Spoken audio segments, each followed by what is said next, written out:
I'm Emma.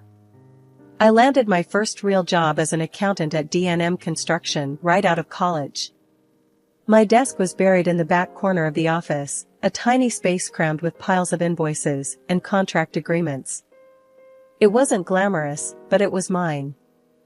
It was during one of those late evenings when I first met Michael.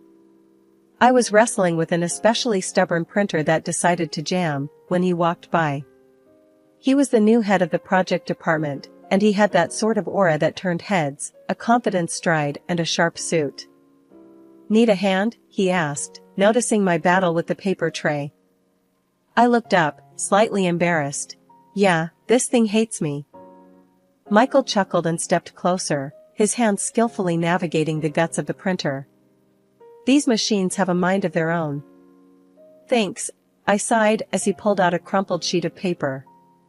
"I'm Emma, by the way." "Michael, I've seen you around. You're the one making all the numbers work, right?" He flashed a grin that made me forget about the printer for a moment. We continued to see more of each other, and our casual meetings started to feel like the best parts of my day. Michael was easy to be around, charming, yes, but also genuinely interested in what I had to say. One Friday, as we were leaving the office together, Michael stopped me by the elevator. "Emma, would you like to go out tomorrow? Maybe see a movie or grab some dinner?" A few months into our dating, Michael decided it was time I met his parents. He still lived with them in a small, cozy apartment cluttered with family photos and keepsakes. The anticipation of meeting them was nerve-wracking, not just because they were his parents, but also because I knew they held traditional views about success and roles within a family.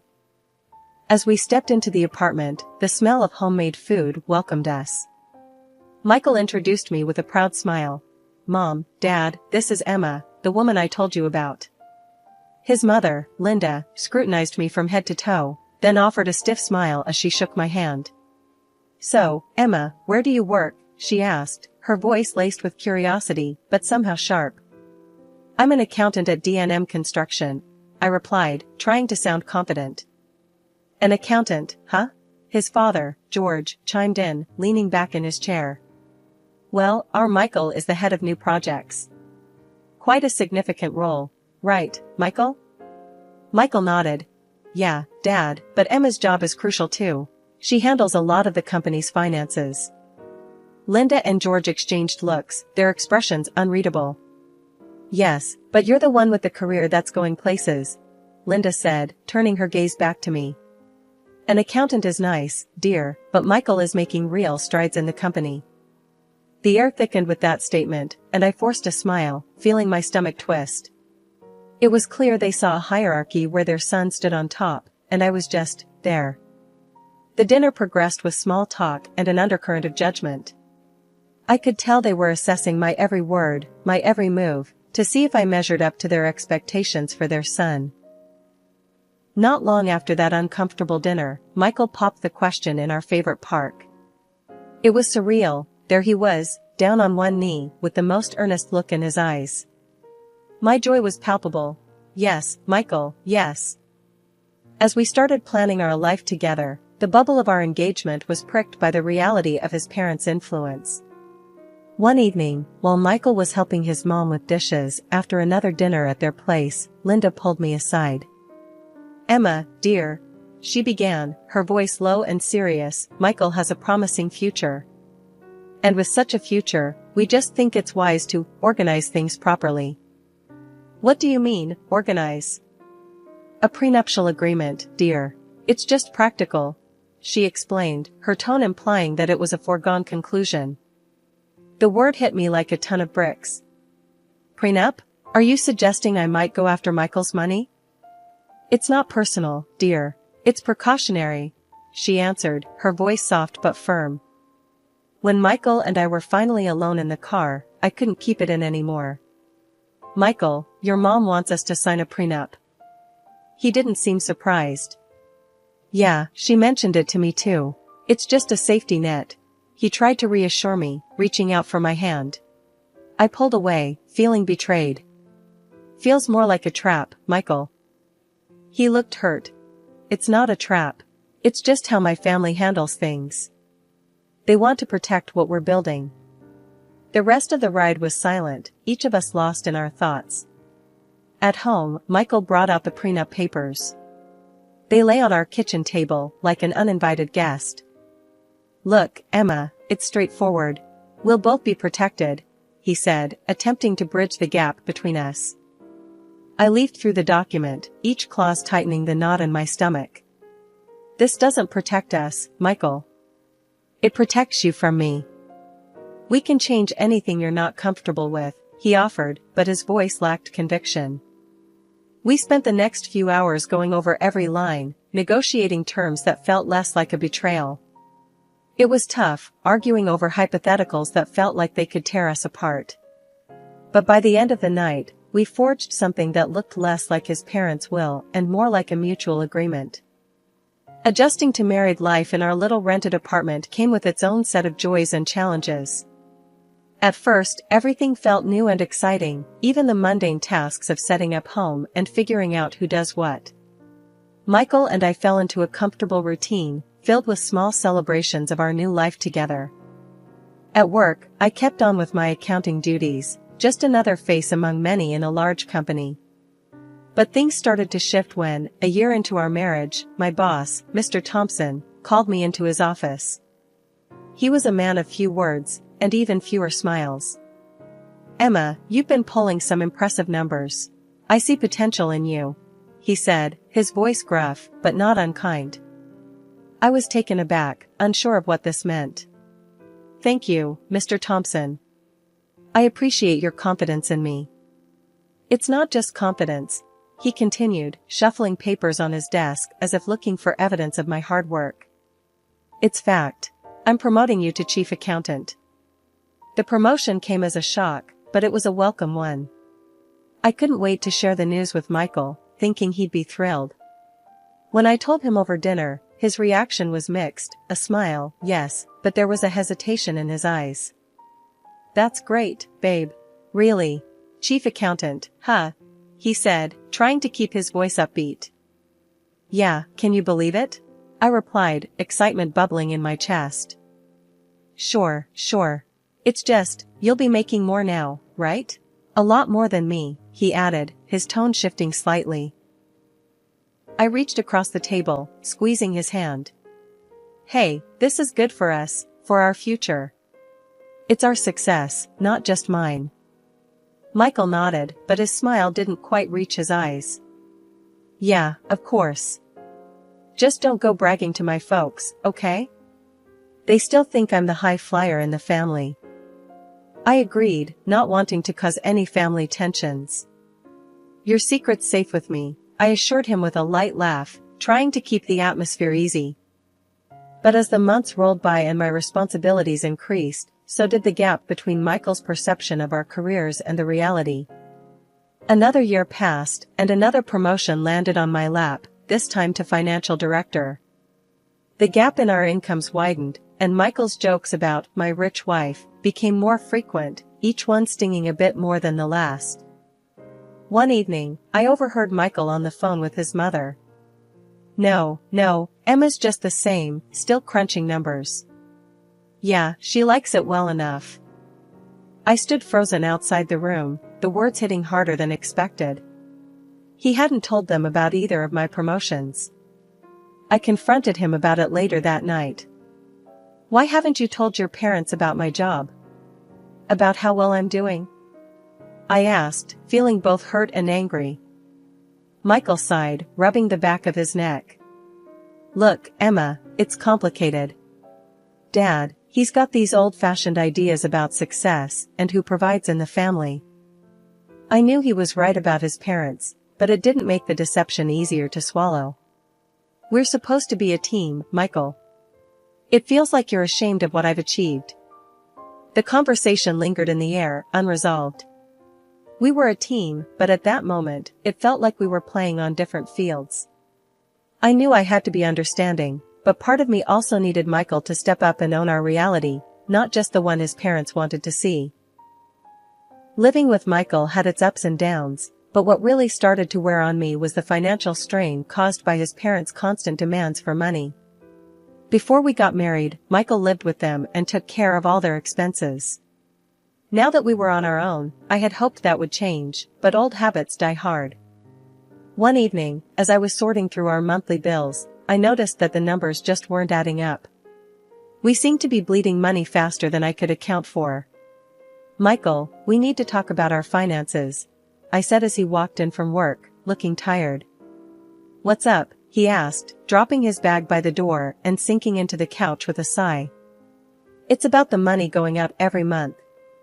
I'm paying all the bills and the rent, and it's starting to add up. Aren't you contributing to any of these?" I asked, trying to keep my tone even but feeling my frustration bubble. Michael rubbed his temples and sighed. "Look, I've been helping my folks out a lot lately. They've had some extra expenses, and, well, I can't just leave them hanging." "But that's all your money going to them. What about us? Our future?" I pressed, needing him to see the full picture. I know. It's just temporary. Things will stabilize," he reassured me, but his voice lacked conviction. "This temporary seems to be stretching indefinitely, Michael. Your mom even tells people that you're the one supporting me, and that's far from the truth," I countered, feeling the sting of each word. Michael looked away, the weight of the situation sinking in. "I'm sorry, Emma. I owe them a lot. They raised me, and it feels wrong to turn them away when they need help."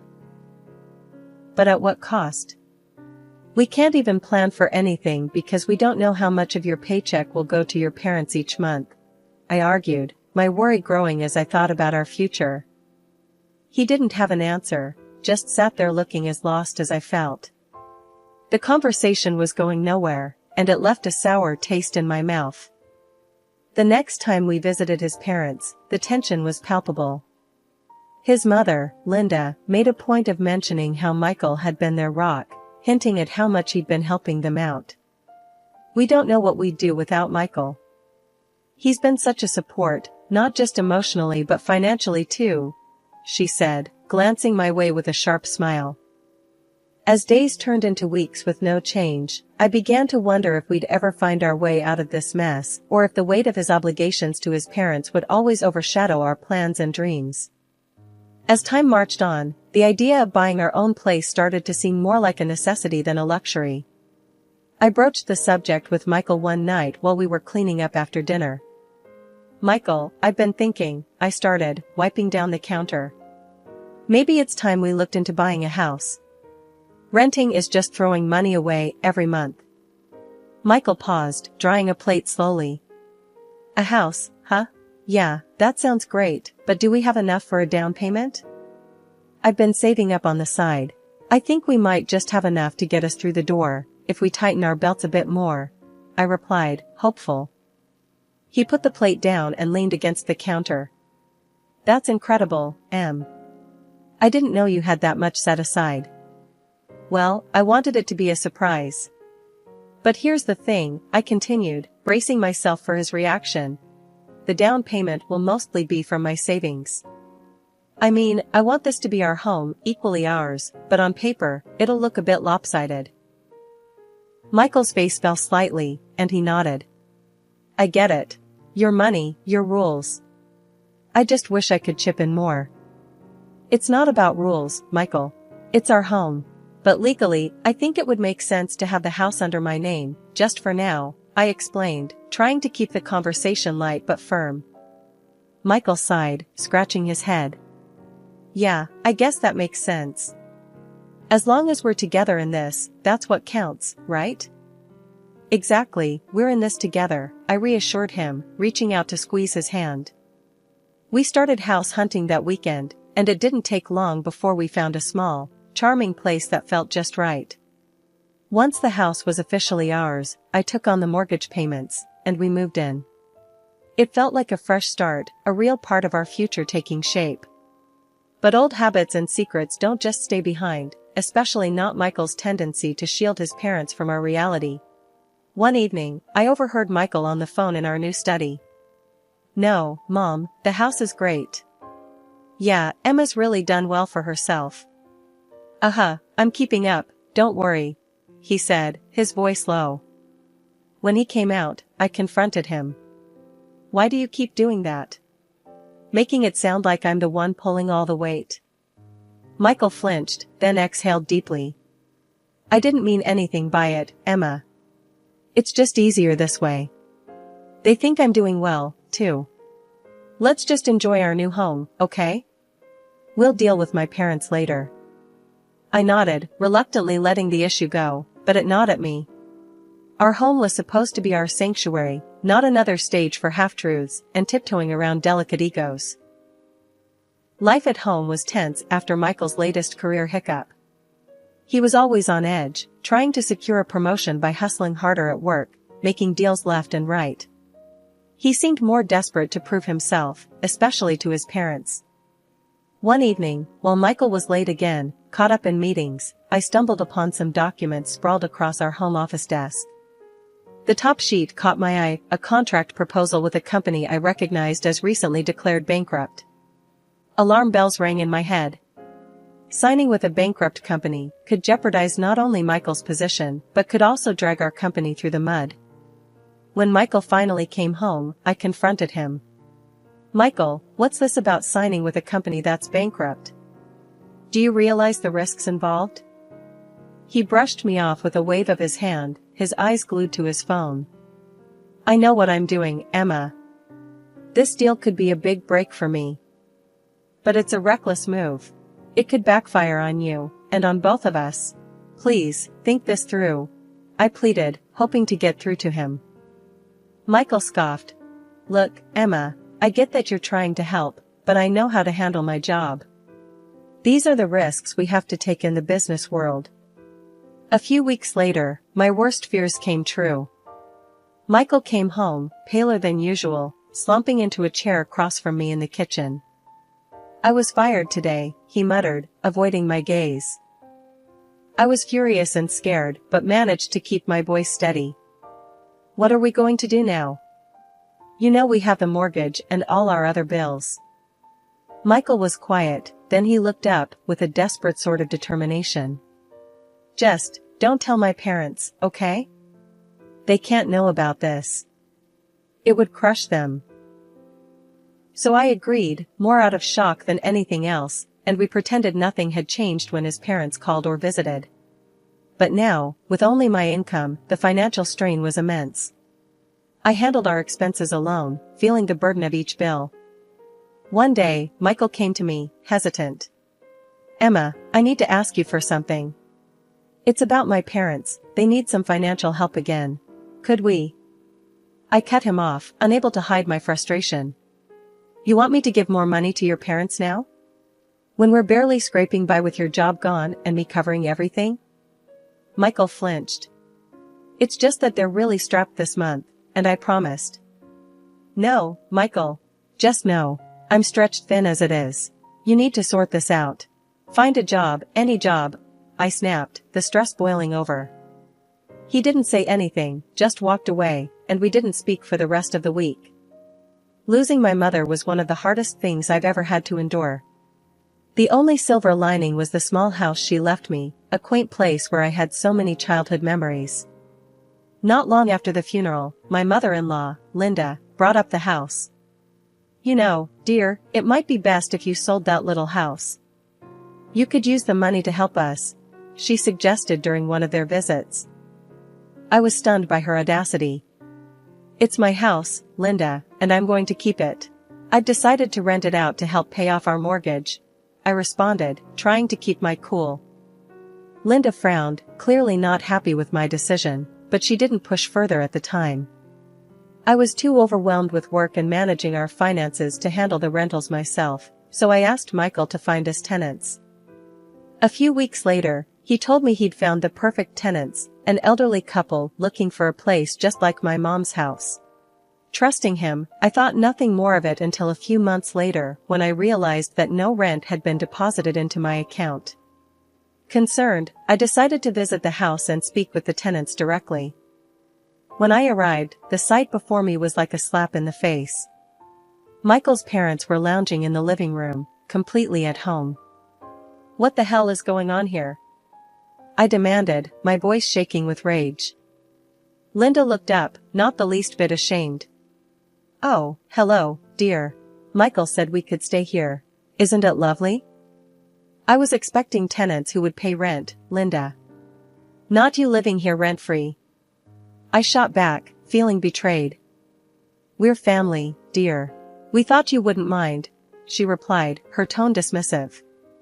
I stormed out and called Michael right then and there. "Why are your parents in my mother's house? You told me you rented it out to an elderly couple." "They are an elderly couple, Emma. And they needed a place. You can afford to help out," Michael tried to justify over the phone. "This is not helping, Michael. This is taking advantage. I'm paying our mortgage alone, and now this? Your parents need to leave. Now," I said firmly, my decision absolute. Michael was silent for a moment. "Emma, they have nowhere else to go. They sold their apartment, they thought." "I don't care what they thought. They have until the end of the week to move out." I cut him off, too angry to care about anything else. The conversation ended badly, with Michael pleading and me standing my ground. When I confronted his parents again, telling them they needed to leave, Linda lashed out. "You can't do this to us, Emma. We're family. Where's your heart?" she cried out, her words bitter and cold. "My heart is trying to keep my head above water, Linda. You need to leave," I replied, my voice firm despite the tremor I felt inside. They didn't move willingly. I had to call the police to escort them out after they refused to leave by the deadline. Linda's parting words were venomous, cursing me and calling me heartless. Walking back into my own home after the mess with the police, I was hoping for some peace, maybe a moment to gather my thoughts. But the universe had other plans. As soon as I opened the door, the first thing I heard was the murmurs from the living room, my mother-in-law's voice unmistakably sharp. I dropped my keys on the hall table and walked in to find Linda and George sitting there, coffee in hand, chatting with Michael. Their expressions turned, fixing me with looks that ranged from accusatory to outright hostile. Michael stood up abruptly, his face red with anger. "How could you do that to my parents, Emma? Apologize, now." Linda chimed in, her tone dripping with disdain. "You've shown your true colors today, Emma. You're unworthy of our family. I think you should leave this house, it belongs to our son." And as if to twist the knife a bit deeper, she added, "Remember the prenup. You won't get a thing from us, and Michael will have the house." I stared at them, the absurdity of the situation almost laughable. Michael nodded along with his mother's words, a smug look on his face. "That's right, Emma. You're my wife, you should listen to me, obey me. If you don't, I'll leave you. And good luck without the alimony." I laughed. "You think I want anything from you, Michael? I agree to the divorce. In fact, I welcome it." Michael's face went pale, his confident stance faltering.